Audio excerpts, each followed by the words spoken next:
Awesome. Were you? Great endings.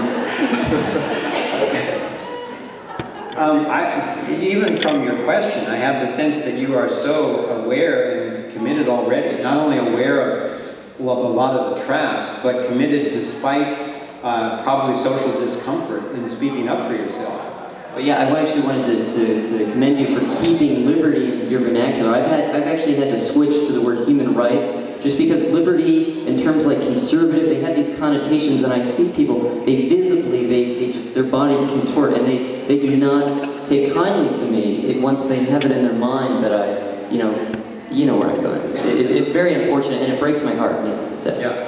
Well, I'm happy to report that a lot of people has been using this film this way. You know, I have militant people on the right accusing me of being a radical left-winger, and I have militant people on the left accusing me of being a radical right-winger. And so that's probably a good sign that some people have even tried to accuse me of creating a new political center. And I try to communicate that I don't believe in that polarized spectrum. I'm talking about a level of principles based on freedom and justice that is not on that spectrum as far as I can find. So people are using the film to have those kind of difficult conversations, but I'm getting these amazing emails of reconciliations that are going on in families over Thanksgiving and Christmas, you know, where you have the right winger and left winger always fight over Thanksgiving, all that kind of stuff. People are having really major healings around finding the common ground of a mutual understanding of what's really going on and creating solutions based on integrity and justice rather than on whether you wear a blue shirt or a red shirt. Thank you, Pastor. I appreciate it. Yeah, you're welcome.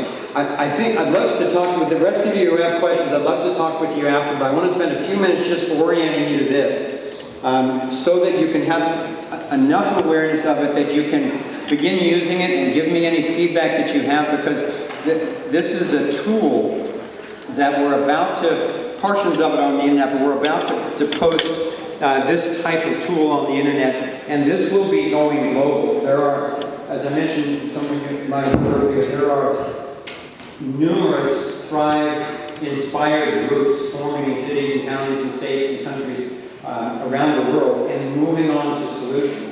And the main thing they're asking of Kimberly and me is any tools that we have for organization and for principles. Unfortunately, that's something that I've worked on for a long time, and specifically in several activist projects. And one of them was mentioned in the film very briefly, but I want to tell a quick story because it grounds this whole thing out. I don't know how many of you know, but in 2008, they started coming out of Monterey. I live in Santa Cruz. They started coming out of Monterey with fleets of airplanes and dropping pesticides on our heads. And we weren't asked about this, but this was supposed to save us from this dangerous apple moth that was going to devastate agriculture in California. Now, it hadn't actually created any problems, but they were telling us that it might, so they had to do this thing.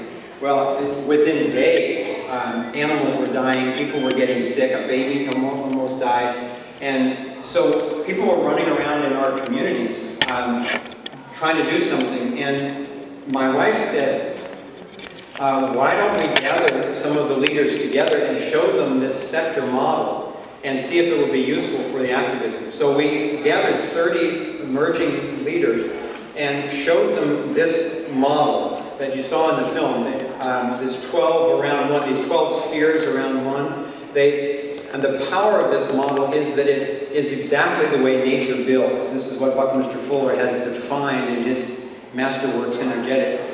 Like the spokes of a wheel in the old English bicycles, it takes a minimum of 12 spokes to absolutely stabilize a hub.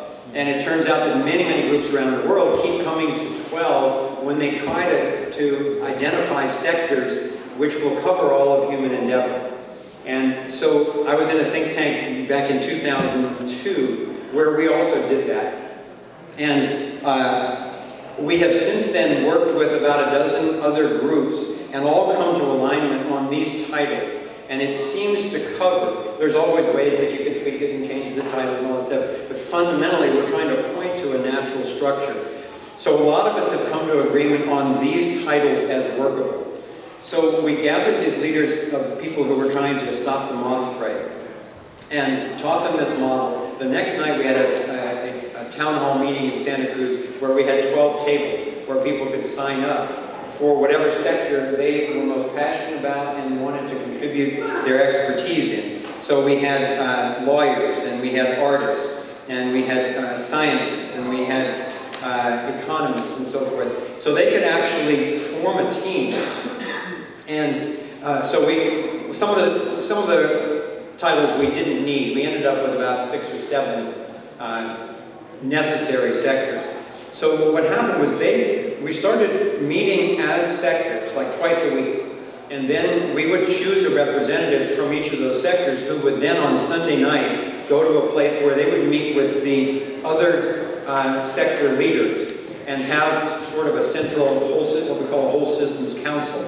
And then, so all the teams would report in, there would be a central discussion, and then each of the team leaders would go back and report what happened in there. So basically we ended up having this toroidal communication flow, where there was nobody had any more votes than anyone else. It was all self-selecting process, and basically we were instructed by a Native American chief about how to do the democratic process and all that. But the long and short of it is that people could pour their passion and expertise in where they were drawn to and then relax about the rest of the sectors because other people were already doing them and they knew it and they were getting reports.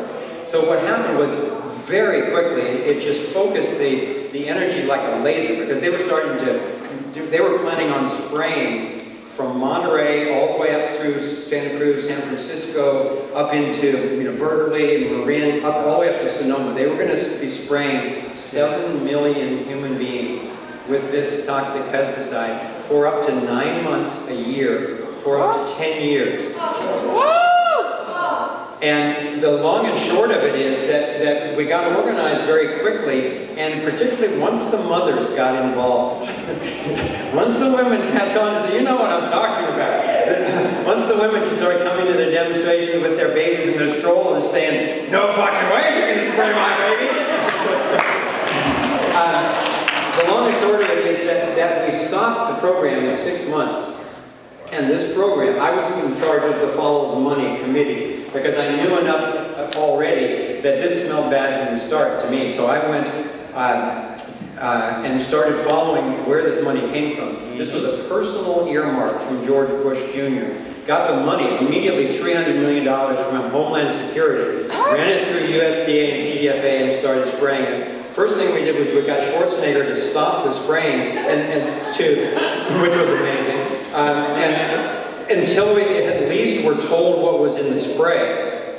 And it turned out that the guy who owned the spray company was just as ingrained in the agenda as you can possibly imagine. And there were 10 chemicals in the spray, and about 6 of them were severely toxic, including carcinogens and endocrine disruptors.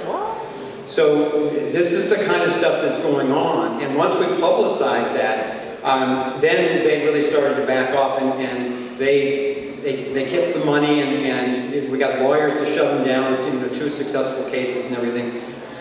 So my point here is that the model provides a way of focusing energy in a laser-like way. Our kind of trophy, besides our safety coming out of this program, was that we got some, through a FOIA request, we got some internal memos, email memos from the CDFA. And this one said, we expected some resistance from Santa Cruz, but we had no idea it would be so well organized.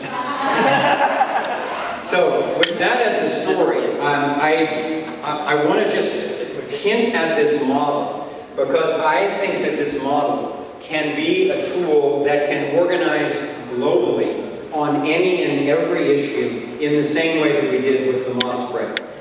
So what I want to recommend is that